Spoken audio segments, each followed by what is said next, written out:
My email, and this is my direct email, it's not to administration or anything like that, it's lokken@bhibrainhealth.com.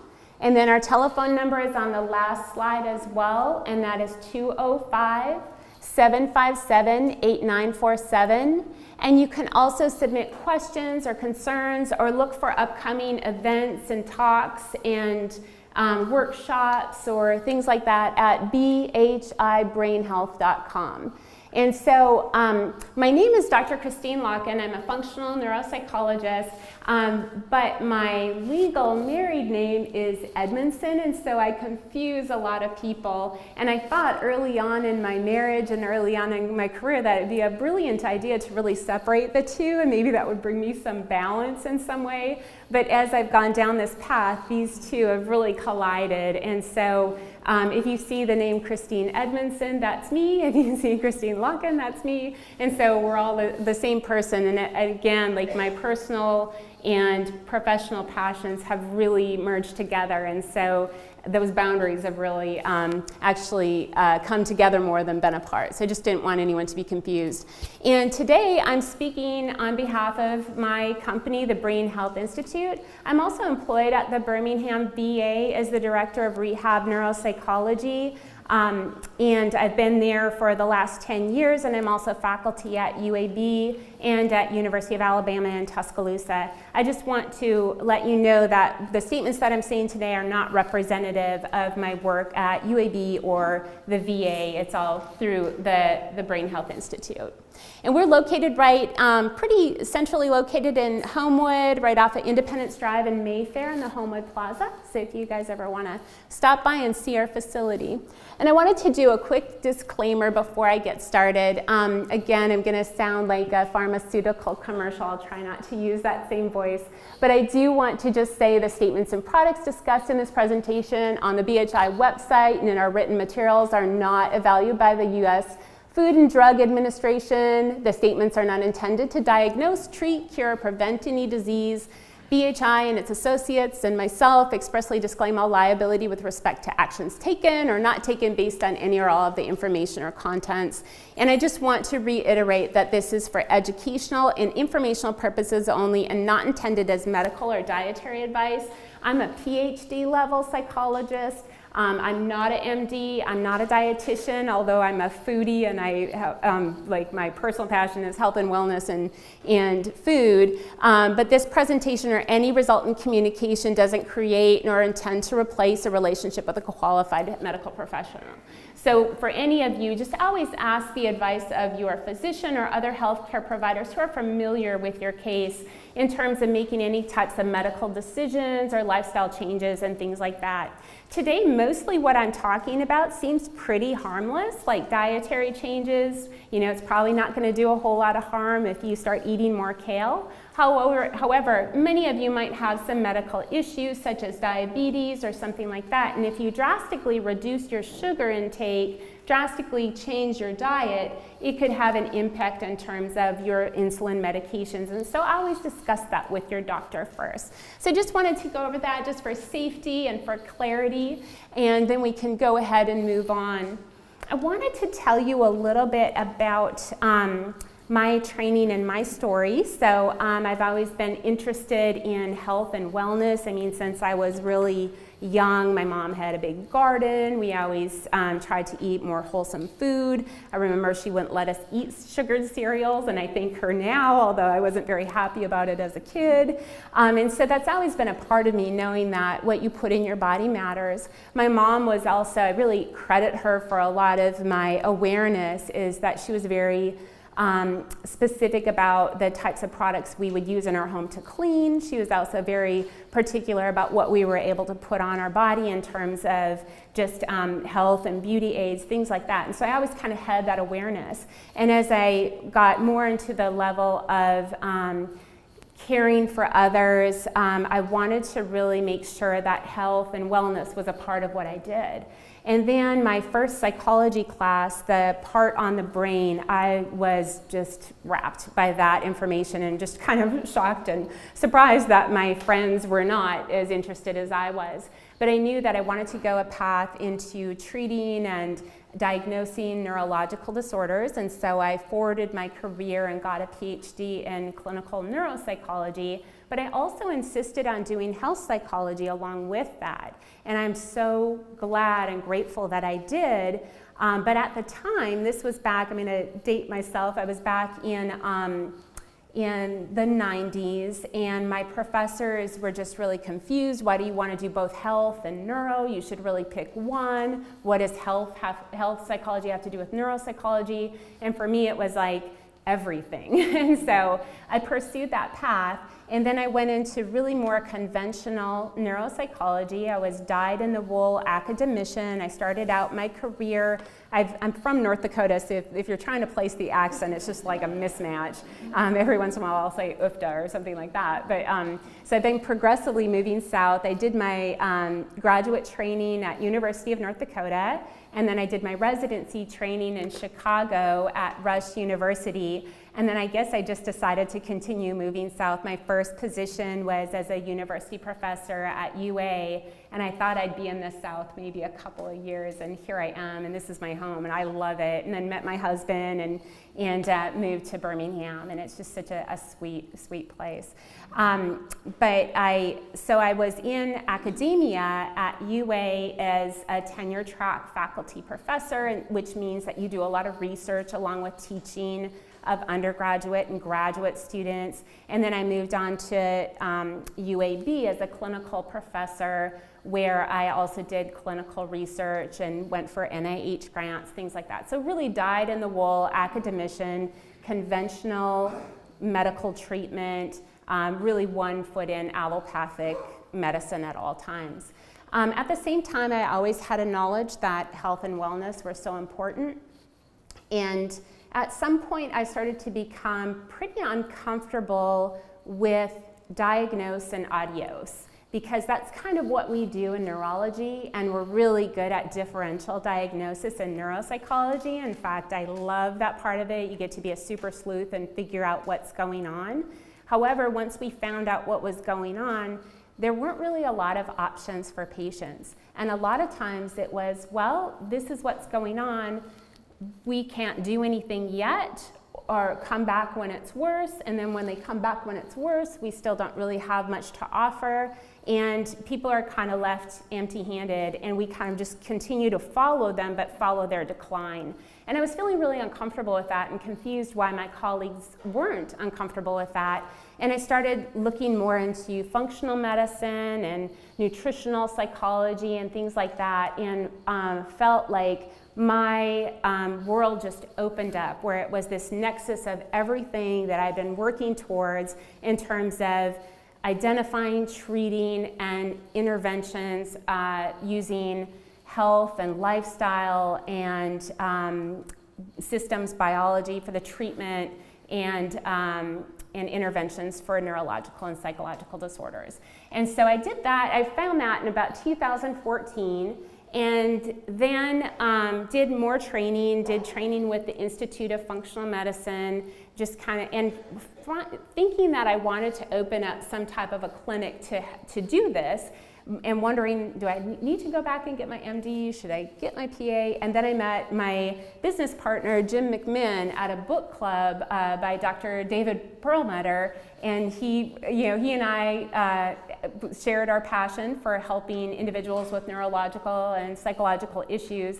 And we jokingly said, why don't we open a clinic together? And then about 2 weeks later, we're like, why don't we open a clinic together? And about 4 months later, we had opened our clinic together. So that's kind of my path to where I still am at the VA, and I'm still very much entrenched in training and educating students at UAB that are undergraduate, graduate students. I also have interns and postdocs that work with me, and I love being a part of that. But then I've also opened up a private practice that started out as a really tiny micro practice outside. And so that's a little bit about my story. And so since then, I've really been on a mission to communicate this information to everyone so that they can start to make some good healthcare decisions for the prevention, restoration, and stabilization of any type of cognitive issues.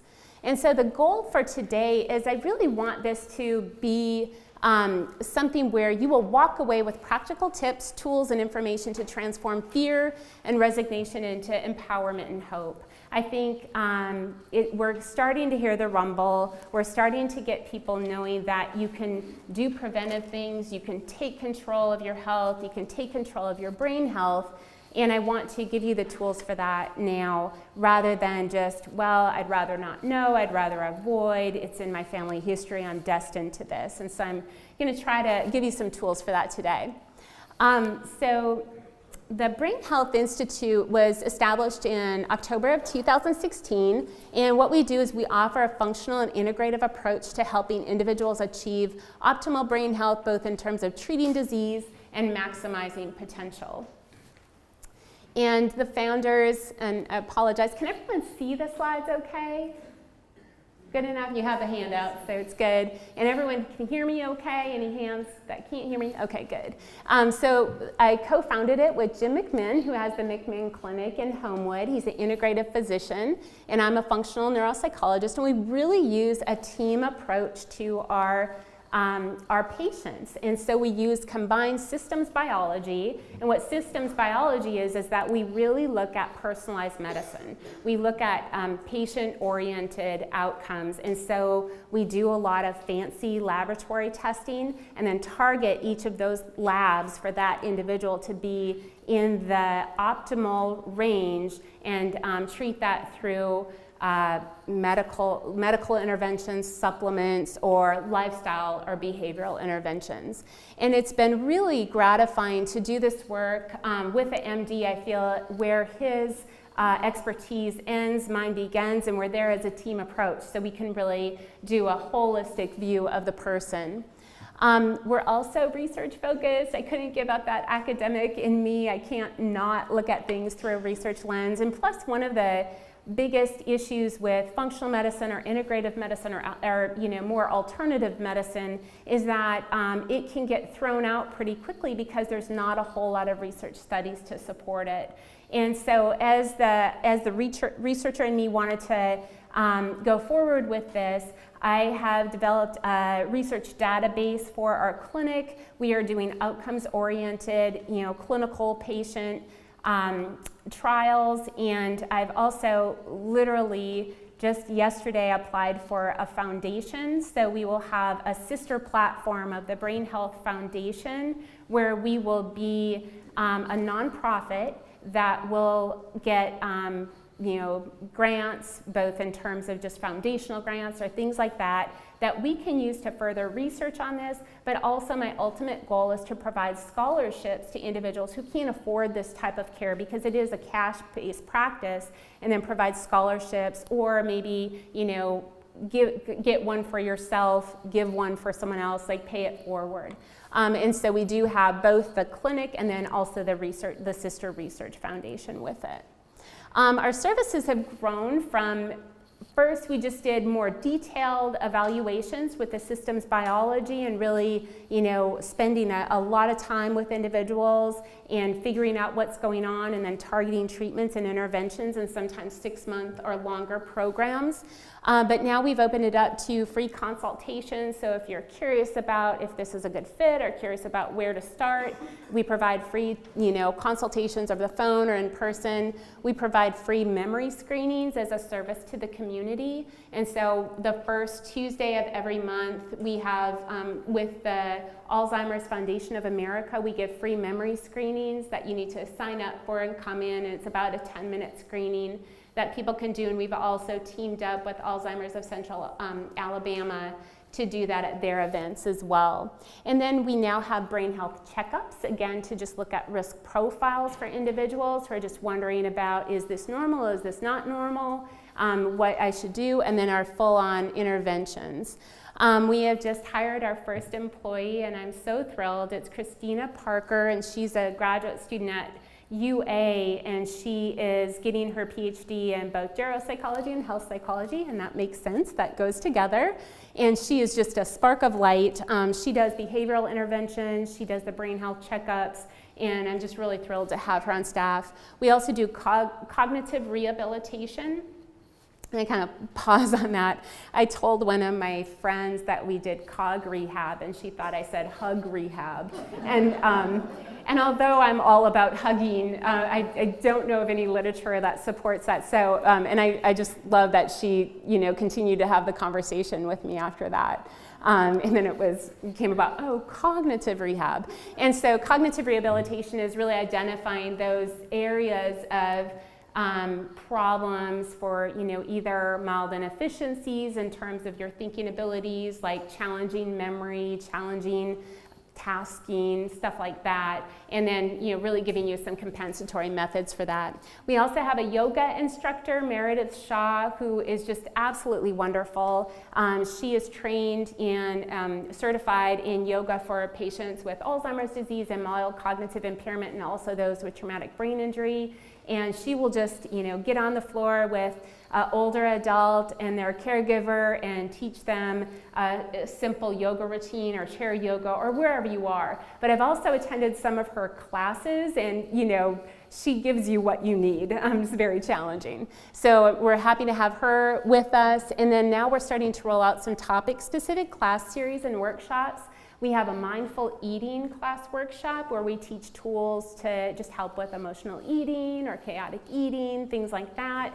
And then we also will be having a brain health class, a 6-series class that will be ongoing starting in the fall. And as I talk about these different topics, we spend an hour on each of the 6 pillars that I'll be talking about. So it'll go a little bit more in depth. Again, if your interest is piqued by today and you want a little bit more information, that might be a good venue for you.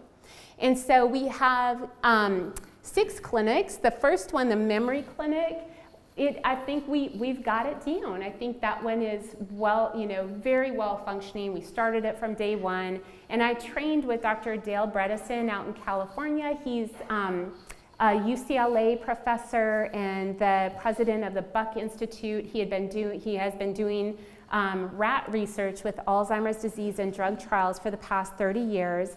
And then again, kind of a similar finding is that one drug, one pill for this disease is not going to do it after the 244th trial failed. And so what he did was really look at it again from more of a functional medicine perspective, where we back up and not only say what it is, it's Alzheimer's disease, but why it is and why it's occurring. So we really look at it from a root cause. And Dale Bredesen likens Alzheimer's disease to a roof with 36 holes, a leaky roof with 36 holes, and what you have to do is identify which of those holes are leaking and then start to plug those holes. And so we look at that, and there might be some little leaks that are pretty easy to plug, like your D3 level. Let's get that D up. B12, well, that's going to be pretty easy to do. But there might be some bigger gaping holes, such as metabolic syndrome or something like that. And so we look at the easy holes, we plug those first. We look at the big gaping holes and come up with a plan for that. And after you have about 12 of those holes plugged, you get a bit of a stabilization. About 15, you get a bit of a shift. And that's where you might get, the prevention, the restoration of functioning, or stabilization of functioning, depending on where that individual is. And so that's the premise behind the Bredesen program. If anyone's interested in that, he wrote a book that recently came out called The End of Alzheimer's. Is anyone familiar with that book? One person. So hopefully I planted a seed. It's a really interesting book. It's a really interesting theory. Again, some of this stuff is hot off the press, and maybe there's not enough research to support it. But I think it's a good premise to start from, and just if you're interested in that, like looking at his book and reading that. But it is more of a clinician primer as well. And then we also, we're going to be rolling out the autoimmune clinic this summer, which is, I trained with Dr. Terry Walls in Cedar Rapids, Iowa, in the Walls protocol for the treatment of multiple sclerosis and other autoimmune disorders. We will also have a concussion and traumatic brain injury clinic. We already are seeing patients in our holistic psychology clinic, where we use more lifestyle interventions for emotional types of issues. The mindful eating clinic, and then also prevention and optimization clinic. And we have several individuals that have gone through that. Some are younger, in their 40s or 50s, where they have seen or witnessed or cared for a family member who's gone through Alzheimer's disease, and they really want to take all preventive measures. And then recently we've had more couples coming in who are recently retired. They have a great life, they're traveling. Maybe one or the other has had a family member with Alzheimer's, or maybe both of them are just really concerned about their brain health, and they come in and do the program together in terms of prevention and optimization. And that's been really, really gratifying to work with those individuals. And so, as I said, we really do a different approach. We treat the whole person and we get at the root cause. So we ask the question of why is this occurring, not what is occurring. And then we focus on optimization. We identify what those individual contributions are, and also how we can intervene to optimize those types of things. And we look first towards more lifestyle or behavioral or supplementation that's healthy, you know, and wellness or nutrition, and then go from there. We use lifestyle as medicine using the brain health intervention, and these are the 6 pillars that I was speaking about. Brain health, and the H is for healthy eating, E is for emotional regulation, A is for activity, and when we think of activity, it's kind of how you spend your day, is there joy, meaning, purpose, community. Also, are you exercising? Are you active? How can we get you more active? Also looking at sexual functioning. I think that's an important, the intimacy, sexual functioning, and all kinds of different activities, and looking at what that goal is for that individual and how we can meet that goal to make them feel successful in that area.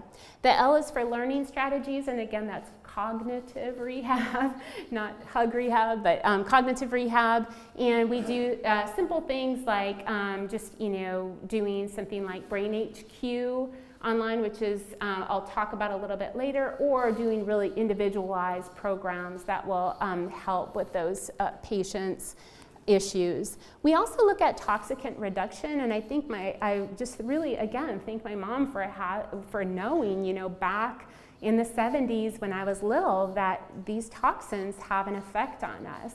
And I think we are living in a toxic world, and without, you know, everyday conscious efforts to limit toxins that are around us, we can really reap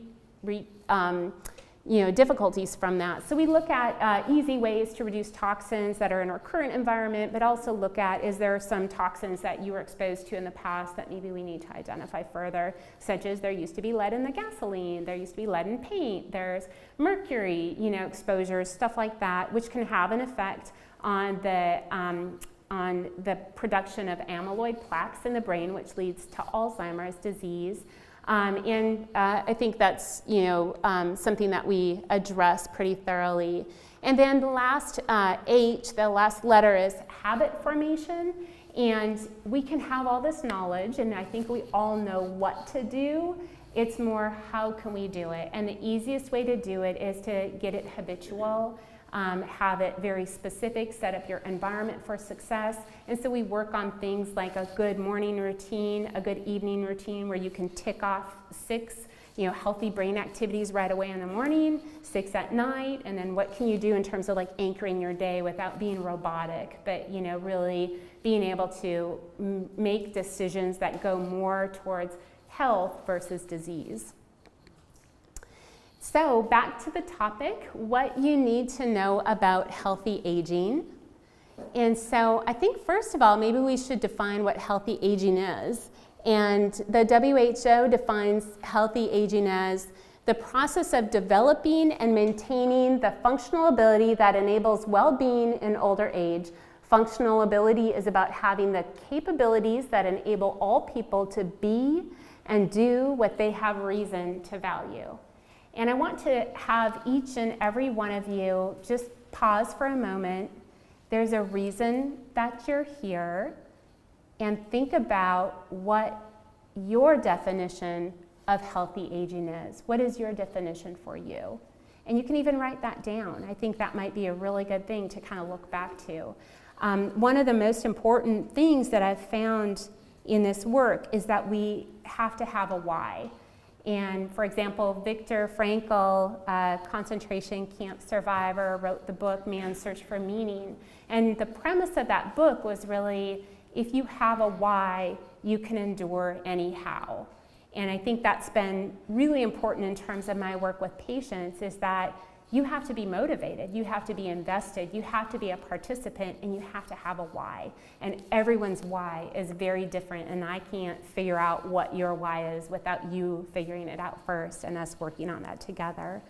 So I want you to take a moment to think about your why, to think about what your definition of healthy aging is, and then also think about your greatest asset and how you care and keep for that asset.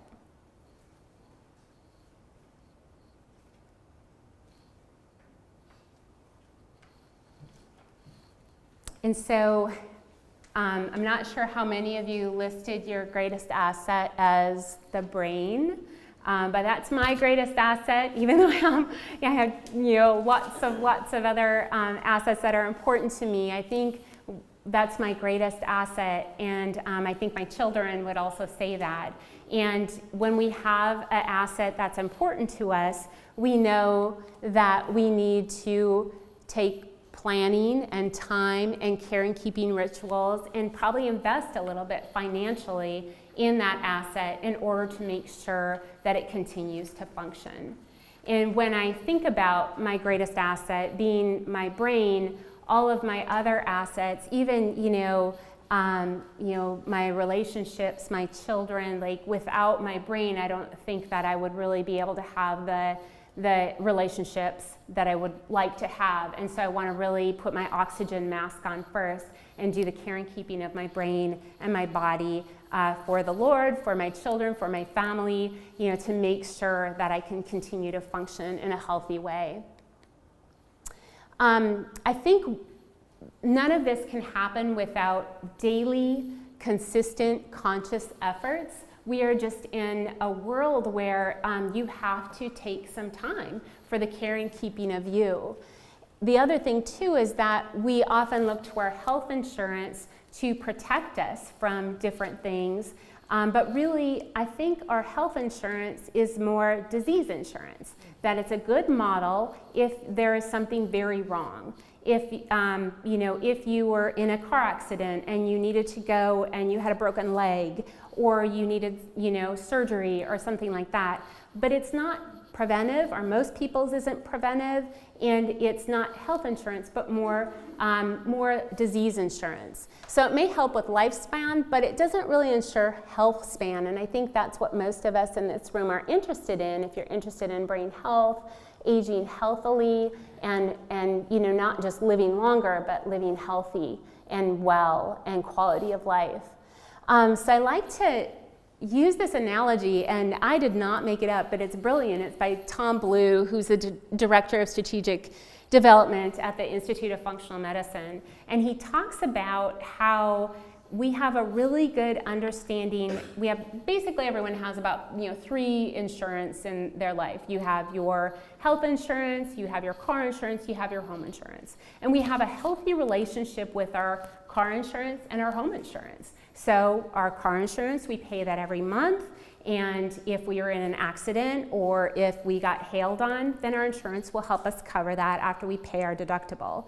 But if that's all you did for your car, what condition would your car be in?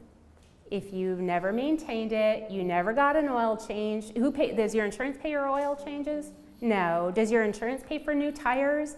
No, and so we kind of liken it to that in that if you don't do other things outside of what your health insurance offers, your wheels might be coming off. And so we all need to take more strategies or, have different types of health insurance models that are out there that can help you with prevention and treatment.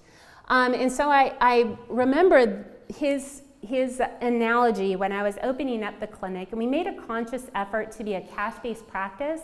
One is that we don't want to just provide what health insurance tells us is okay to provide. One is that it takes about 17 years for things to get in the research literature to get into clinical practice, and then after they're in clinical practice, then they're covered by health insurance. And so we are reading the literature daily. We are looking at new investigative things that are coming out, and so we really wanted to implement these things that insurance doesn't necessarily cover. There's also a different mindset when our patients walk in. It's what should I do for my brain health rather than what does my insurance cover? And that's been a little bit refreshing to have a clinic like that. I think there's skepticism when it's a cash-based practice, but it really came at this from a good place, and I thought about it long and hard, and I think this was the right decision for us. And not just if you were to be a patient with us, but I think in terms of how do I maintain my brain health, you probably are gonna, you are gonna have to do more than what your health insurance will pay for. And think about what that means to you. Maybe that's planning, maybe that's time, maybe that's care and keeping rituals, maybe there is some financial thing that you need to do to ensure it. But just relying on your, yearly visits with your physician, and I think that all physicians are great hearts and are well-intentioned and are very smart, but they don't have the time to spend with you to do prevention, and they don't get paid for that through insurance models. And so I wanted to just go over that and kind of have that mindset as we go through some of these tactics. And then I wanted to just share with you a few of the contributing factors to the development of cognitive issues. And I think a lot of us are pretty scared by genetics, but may or may not know our genetics. If you have a family member who has had Alzheimer's disease, I think people are really worried that they're going to be at much increased risk for that. And yes and no.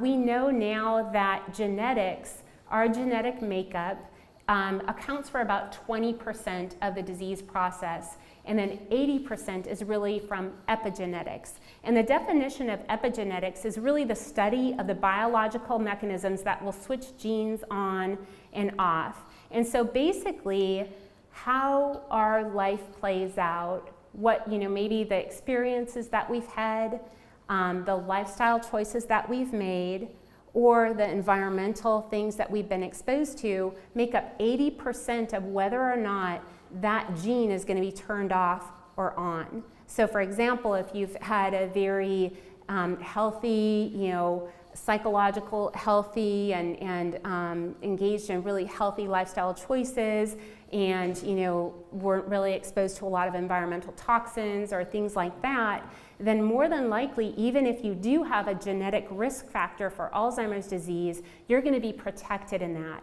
However, if all of these things are more negative, you've had a really traumatic, traumas throughout your life, either physical or mental or emotional, if you've had, a lot of not so good lifestyle choices or things that have been in your environment that you were exposed to, there's probably more of a chance that your bad genetics will be turned on. And so, although there is a couple of different chromosomes and a gene that puts someone more at risk for Alzheimer's disease, the risk is really tempered by whether or not your epigenetics will turn that gene on or off. So for example, there is familial Alzheimer's disease that's associated with chromosomes 21, 1, and 14. And those individuals, that there is a much more high likelihood with that familial variant, and it's a lot earlier onset, and it does really occur in families, but that's less than 10% of Alzheimer's disease cases that are out there.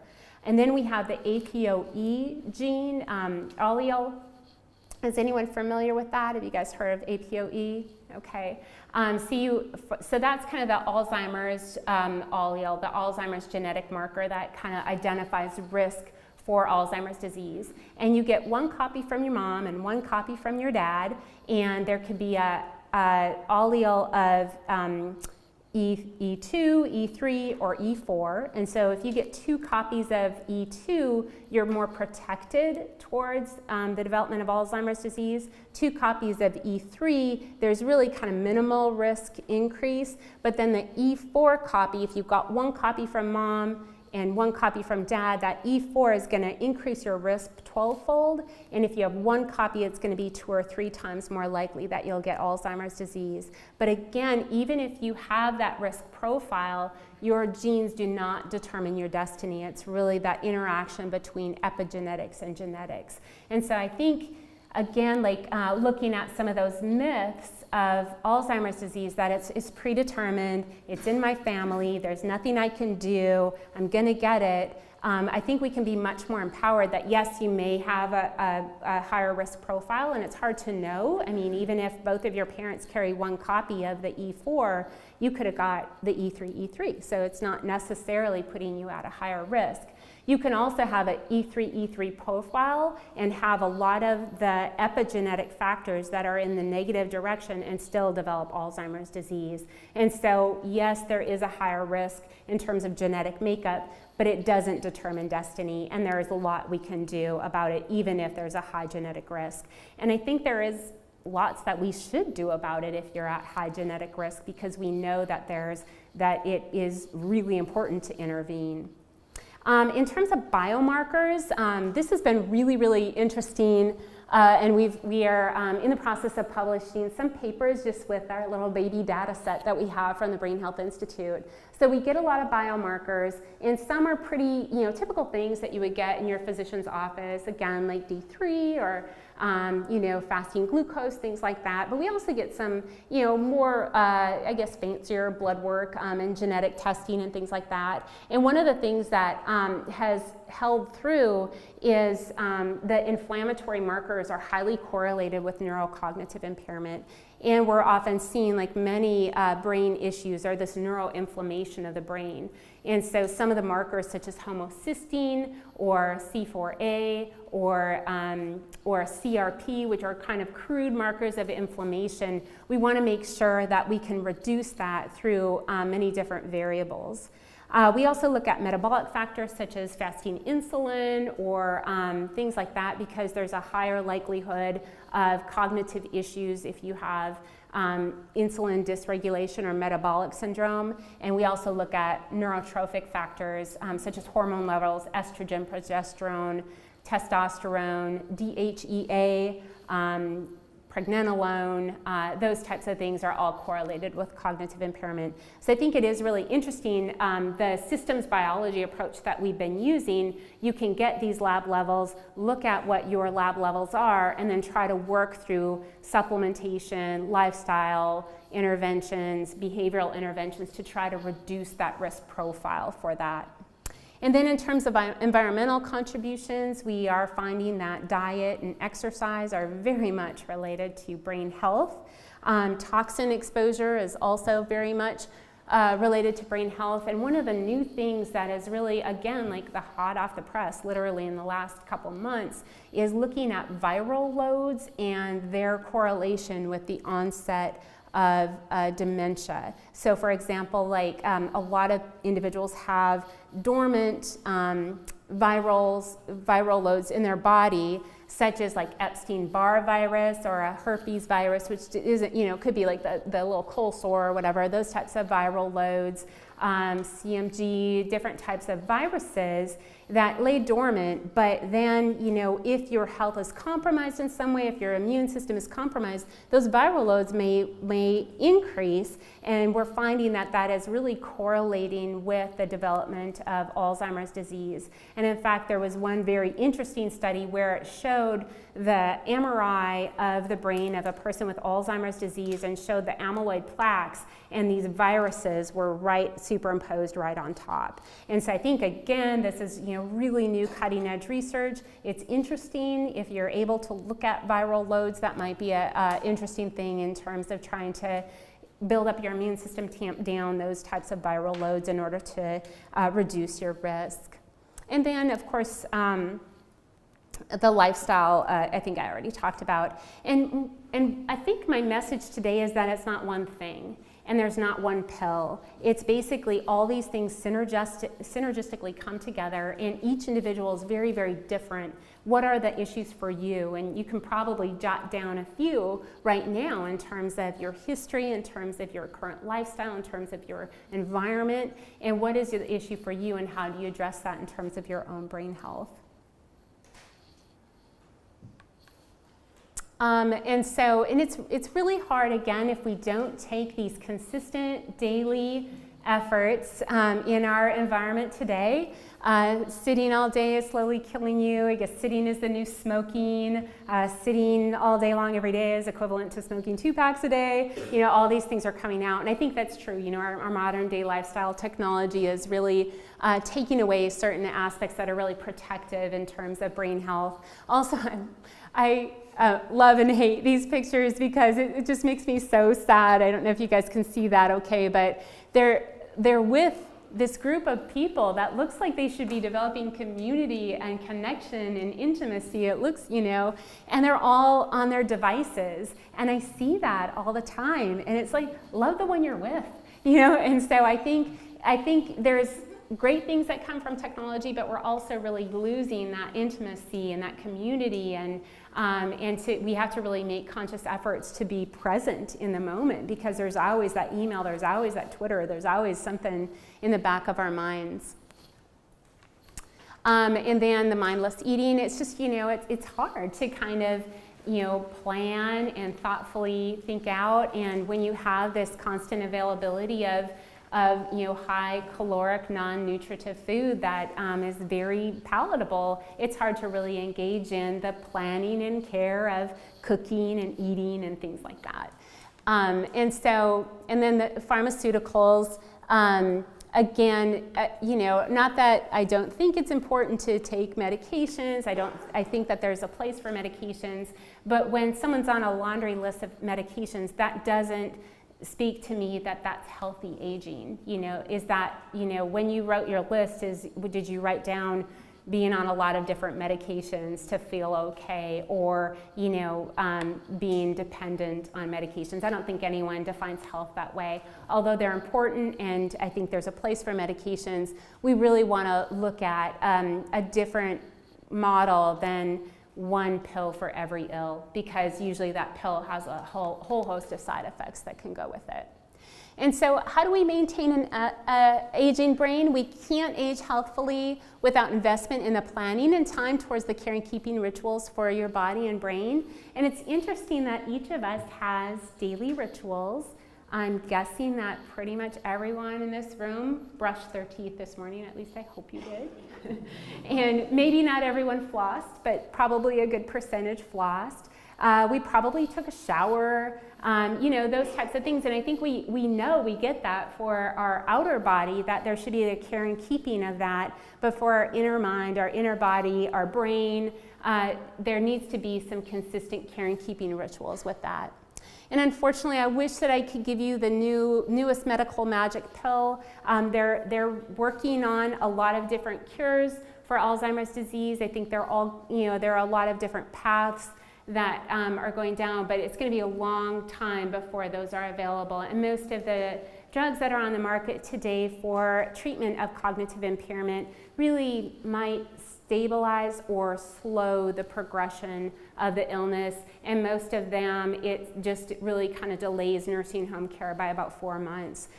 Those 4 months are really super important, but it doesn't mean that it's going to cure it. And so we want to look at other ways, and prevention is the best way. I mean, it's so hard once the disease has already set in to get any traction with it, so to prevent or to identify early. And so we want to really just engage in these daily, consistent, conscious efforts that lead us away from disease and towards health. And so for today, the big ask is, what are you willing to invest? You know, what is it for you? What is the important thing for you? Do you need a little bit more time planning? Is it hard to cook because you haven't gone grocery shopping? You don't have those foods available? Is it hard to go exercise because you don't have a group to do that with? You know, what are those things that you need to invest? Is it financial? Do you need to take another step and have a healthcare professional involved? And so it's going to be different for every person in this room. So identify what your investment needs to be for your brain health. I just wanted to give a little overview before we get into the strategies, in that there's kind of a continuum of cognition. And we have normal cognition, and then it moves, like when there's kind of subjective cognitive impairment, maybe someone's feeling brain fog or feeling not as sharp, or maybe just things aren't, you know, coming as easy as they used to be. That's called age-related cognitive decline. Up until a few years ago, this was called normal cognitive aging. It's not normal. It doesn't have to be normal. It does seem to happen, as with anything in our bodies, that it can decline over time. You can have atrophy over time. But as we know, there are many people who live well into their 90s or beyond and are cognitively sharp. And so what is that? You know, what is that in terms of being able to keep those cognitive capacities? So it doesn't have to be normal. It's probably normal for a population that engages in a lot of the things that we do, but it doesn't necessarily have to be normal for you.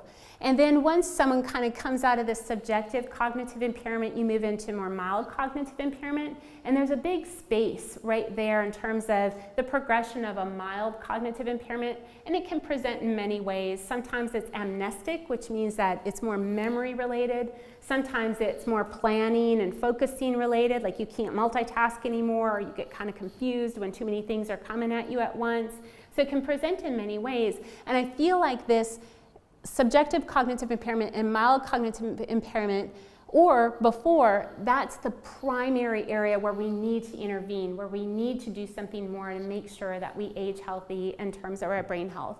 And then after it goes through mild cognitive impairment, it can sometimes be a prodrome for a major neurocognitive disorder, such as Alzheimer's disease. And I think people are often wondering, like, what's the difference between dementia and Alzheimer's disease? Well, dementia is the umbrella term for all types of, progressive cognitive impairment.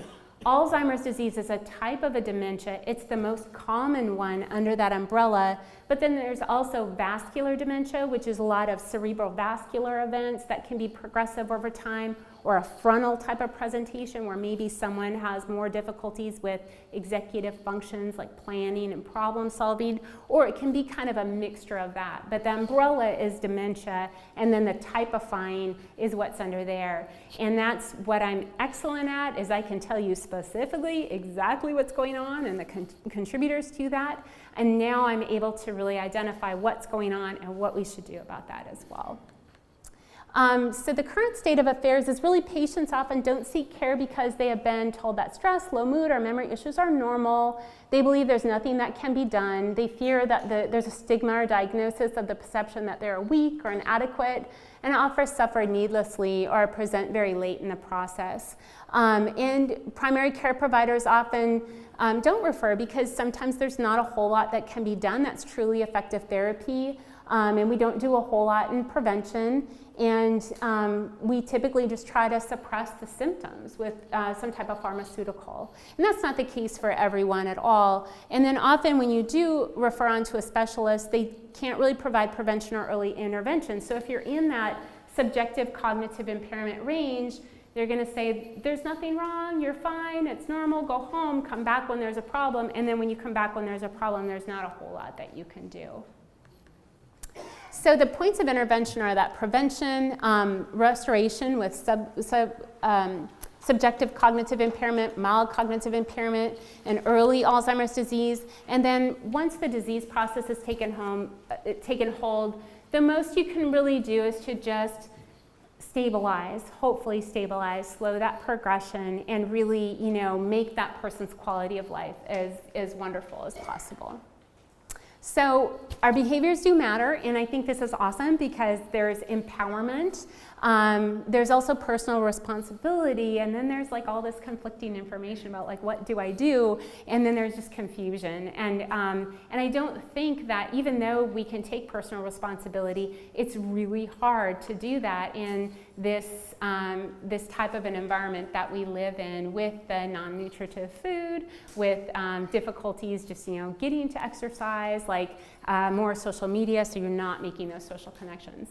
So my goal in the next part is to really kind of distill it down into what the current information is in terms of brain health. And so we're going to use that brain health intervention, where the H is healthy eating, E is emotional regulation, A is activity, L learning strategies, T toxicant reduction, and H habit formation. And one really great thing for you guys to do today is, as I'm talking about each of these areas, maybe jot down one easy thing that you can do in each of those areas. Or write down the big thing. What's your big gaping hole? Because you want to do the easy things first because they're easy, and you probably won't even notice adding that to your routine. Or really identify what that big one is and how you need to invest in fixing that big hole. And so for healthy eating, we want to go from the SAD diet, the standard American diet, and what we recommend for our patients that come into clinic and are supervised medically is an alkaline ketogenic diet. Again, I am not offering medical advice here, and I am not a dietitian, and there's also a lot of really bad information out there on the ketogenic diet.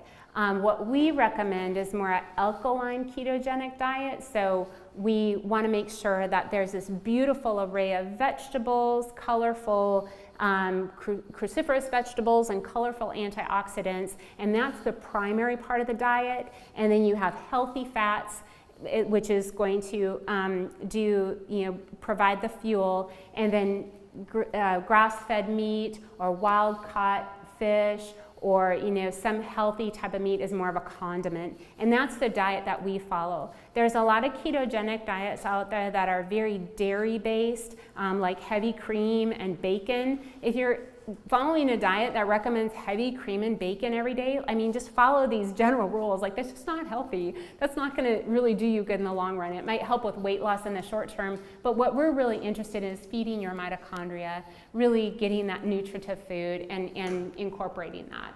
And so we usually work with patients from moving from a standard American diet, and one of my recommendations is to add in first rather than take out. I think so many diets or healthy eating are so dogmatic and about deprivation, but what we really want to do is to make beautiful food available. And so if that requires 2 hours of planning on Sunday, where you're going to the grocery store and you're cutting up vegetables and you have them maybe even in little grab-and-go bags or something like that, where you can make it easy, accessible, and tasteful. If you're following a diet that doesn't, that recommends non-food sources, you might want to rethink that, because I think as people, we're supposed to eat food, we're supposed to eat real food, we're supposed to eat colorful food, and being dogmatic or deprivation is not really a lifestyle. It really kind of sets up for failure. So some good examples if you're just starting in terms of trying to change diet. I think Whole30 is not the be-all, end-all of diets, but it has so many resources. Is anyone familiar with Whole30? So a few people are. There's a lot of resources. There's a Facebook group. There's often like Whole30 identify foods in grocery stores or Whole Foods or stuff like that. So that might be a good diet. You can also look up online the IFM, that's Institute of Functional Medicine, the Mito diet, which is the mitochondria diet. And there should be a PDF that you can Google and print off, and tells you all about the diet, gives you some recipes, and really it's about feeding your mitochondria, getting nutrient-dense food to feed your mitochondria, which is the building block of all cells, which will help restore and repair in terms of physical and cognitive function. And then one of my favorites is the Wahls Protocol. She developed it specifically for her reversal of chronic progressive multiple sclerosis. But if you're interested, she has 3 plans in her book that she outlines, and she also has a Cooking for Life book that is excellent. And her basic plan is kind of, again, just really identifying whole foods, and then you move gently towards more of like a paleo type diet, but really where it's cleaner paleo. It's not not like a lot of the fat-based and high meat-based paleo. She describes that, and then you move more towards the alkaline ketogenic diet with that. So if you're looking for resources for that. And then in terms of moving more towards the alkaline ketogenic diet, there's also one thing that's important, and again, consult with your physician before you do something like this, but we're finding that those who engage in what's called intermittent fasting, so fasting between the last meal of the day and the first meal of the day, so maybe 12 hours from the, when you eat dinner to when you eat breakfast, it gives time for your body to concentrate on cleaning out the debris of the day from the brain, literally kind of taking out the garbage through the lymphatic system. And so if you continue to eat like up until bedtime, then your body's really more concerned about digestion and doesn't have that ability to really clean that out. And so it not only helps you to clean out the amyloid plaque and things like that from the brain, but it also can kind of move you more towards like a ketogenic type of diet.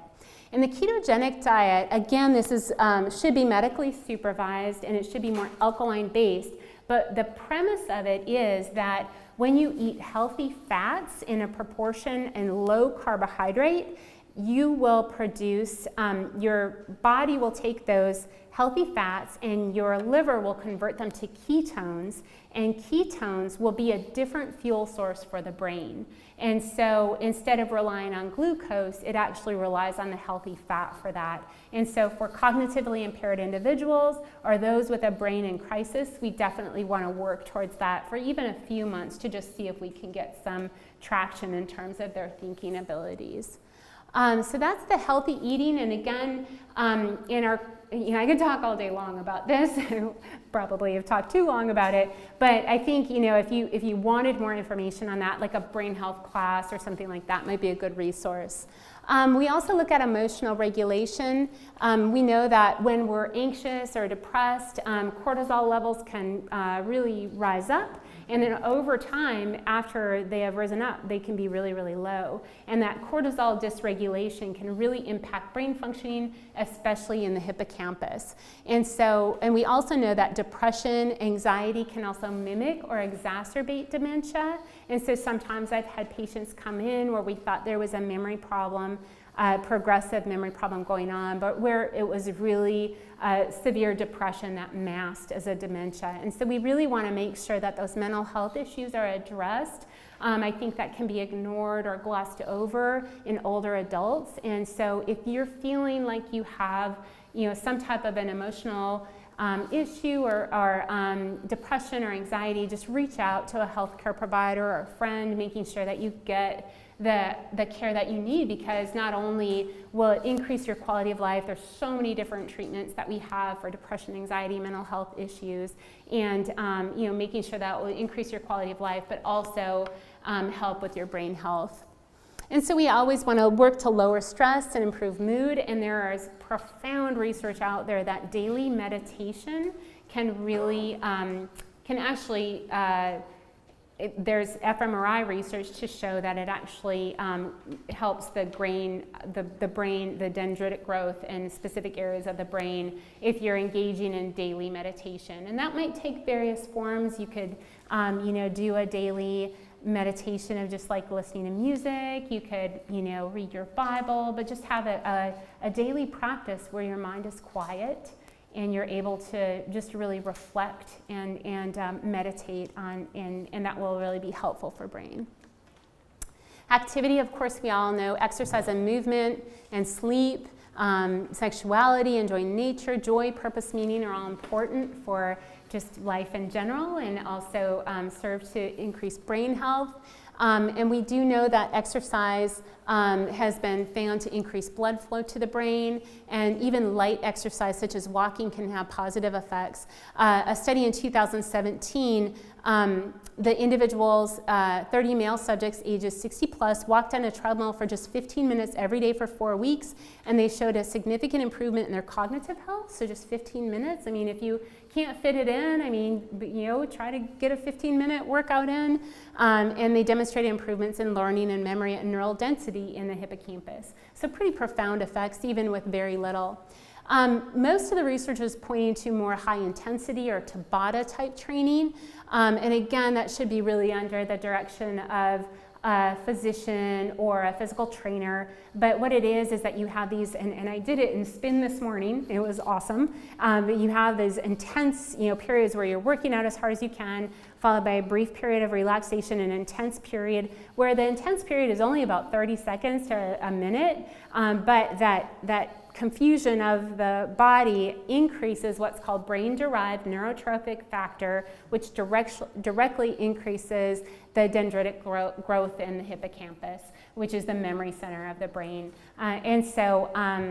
So just that high intensity training can be really helpful. But again, if you haven't done a workout program, if you're not already in good physical shape, it's not for the weary. I'm still sore from this morning, but it is something that you can work up to and talk with your physician or personal trainer about.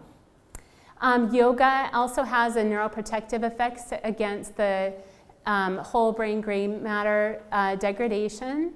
And I think the message is to, just do it. Nike had it right. No, really, we should just do it. And even if you need to begin with chair aerobics or walking to the mailbox, I think, those small incremental changes lead to those daily habits that it kind of sets that stone rolling in the right direction. Learning strategies, I think that's a big question that people have is like what type of learning strategies are best to engage in for brain health, and there's a lot of different programs that are out there. The one that has the most research support in terms of an online program I've listed here is called Brain HQ or Posit Science. There is a free program with that, so if you log on you can do free, but then they also of course want you to pay for more of a premier package in there, but that one's the one that has the most research with it. However, for those brain training programs, we do find that there's improvement in cognitive function, but just basically for that program that you're doing, and we don't have a whole lot of what's called ecological validity. So if you're getting better on that memory task in the computer program, it doesn't necessarily mean your memory's better out in the real world. And so what we're finding is that we really want to engage in tasks that engage a lot of different areas of the brain. And so learning a new skill, was a research study done where they had self-challenging activities for different older adults, and they engaged in knitting or digital photography, learning an instrument, learning a language, and they had much more profound increase in cognitive impairment after doing that. And there's also the community aspect of that as well. So if you find a group class or something like that.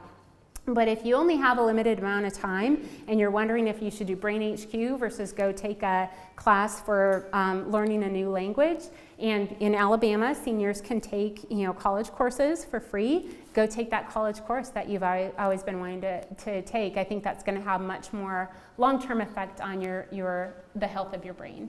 And I try to practice what I preach. We just started with my 8-year-old. She and I are taking ukulele lessons. And I've never played a stringed instrument before. I played a lot, but it's been really fun, and it's just fun to have that group aspect as well. And then I touched on this briefly, toxicant reduction. A large percentage of the risk for mood and memory issues can be attributed to environmental factors. And I think this is kind of phase 2 in terms of like heavy metal exposure, pesticides, organophosphates, air pollutants, stuff like that. But these can all induce neuroinflammation, and there are ways to test for that. But I think I'd start with just simple things such as what are you currently exposed to? For example, are you eating more organic fruits and vegetables? And a good way to recognize that is to look up the EWG Environmental Working Group, the Clean 15 and Dirty Dozen. And of the Dirty Dozen, it's like strawberries are on the Dirty Dozen. We really want to get those organic. So we don't have to have everything organic. You don't really need an organic banana because it's not really going to be contaminated by pesticides. But if you eat a lot of strawberries, try to get those organic. And if they're too expensive organic, then just get them in season. That's kind of the rule of thumb that I follow with my family. And then in terms of health and beauty aids, what we put on our body matters. One of the biggest things that has been eye-opening to me is that even children and baby products are not safe necessarily, and that the health and beauty industry is policing itself. And it's been since 1938, since a federal law has been passed to ban any type of ingredient from our health and beauty aids in the US. And we only ban 38 in the US while the UK bans over 1,400. And so we are way behind with this. Be careful what you put on your body. You can go to the Skin Deep working app and you can just scan your product to see if it's in there and look at like a low risk of exposure for that. There is still lead in lipsticks. We took it out of gas, but we have it in lipsticks, which we ingest. And they're not just like cheap lipsticks. It can be expensive lipsticks as well. And there's also mercury in mascara. I mean, you're putting it so close to your eye. And so, try to make really good, healthy choices. I mean, these are easy things where you can make healthy swaps pretty easily. And there's a lot of different beauty companies coming out that are clean beauty. And so just pay attention to that. So do our choices matter? I think in terms of personal care products, I think all of us are like, yeah, I use that lotion, but it's not that big of a deal. There was one study that was done where they enrolled 100 Latina girls, and it was cool because it was young people, college students and high school students leading the study, and they gave them clean beauty products for 3 days, and they checked their urine levels before those 3 days and after, and there was a toxin decrease after just 3 days of intervention. So can you imagine over a lifetime what you're accumulating in terms of the toxin exposure to that? And so, if we're looking for the easy hole, that's a really easy hole to plug. You can switch out your lotion, you can switch out your lipstick. And I think, maybe the toxin exposure or health and beauty aids and stuff like that, maybe that seems like, it doesn't really matter, but it wasn't too long ago where we were thinking, seat belts and the kids in the back and car seats didn't really matter. I think this is the new public health issue that we really need to identify and work on. Also, wasn't too long ago where there was smoking in public places, and we know the detrimental effects of that. So just because nothing has been done yet doesn't mean that it's important. DDT is good for me. Clearly that's not the case. And so, so we're ending here on habit formation. That's the last letter of brain health. And sometimes after a talk like this, people feel like they've been drinking from a fire hose, like where do I start, what do I do? And again, maybe look back to your why, and maybe look back to those easy holes that you can start to plug today. Is it that you can stop eating after your last meal of the day and not eat till breakfast? That sounds easy. Can you do a 15-minute walk? Can you go to bed at the same time every night and wake up at the same time every day and try to increase sleep? I don't know what it is for you, but there's probably some take-home messages here that are pretty easy to do that will probably have big impact, because maybe it's just that one thing today, but then tomorrow that second thing is easier, and there's always this effect that we have, and there's also a domino effect that we see where the patient that is in my office I may or may not help, but sometimes I help their spouse more, or even their granddaughter that I've never even met. And so I think it starts here. It starts with personal empowerment, and it can have this domino effect and just really increase awareness and increase our healthy behaviors in terms of taking care of our brain health. And so maybe begin with a good night's sleep, a good breakfast, whatever that might be for you. If it's a donut, your breakfast, then that's pretty easy to shape up. If it's healthy oatmeal, maybe you can look at that a little bit more, or look at Whole30. Just what is your next step? And then a good morning routine. Again, if you can kind of tick off a few healthy brain behaviors without even leaving for the day, or make a good ginger turmeric tea or something like that that's anti-inflammatory, and you can drink that throughout the day. Those are pretty easy. And then you just continue with daily anchors and incremental steps until that critical threshold is met.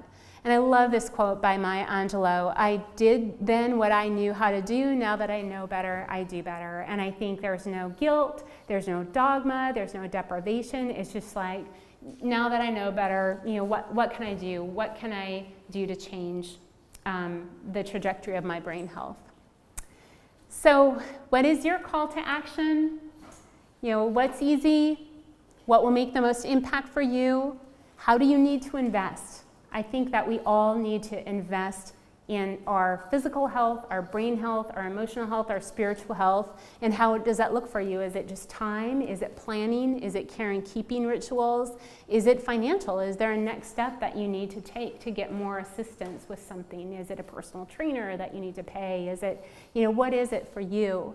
And we are always here. Again, like I gave my personal email. I want you to use that. I'm on a mission. I want to make this easy for people. So if you're just even wondering like where you need to start or what you need to do, feel free to drop me an email, give us a call, and we're always here for anyone.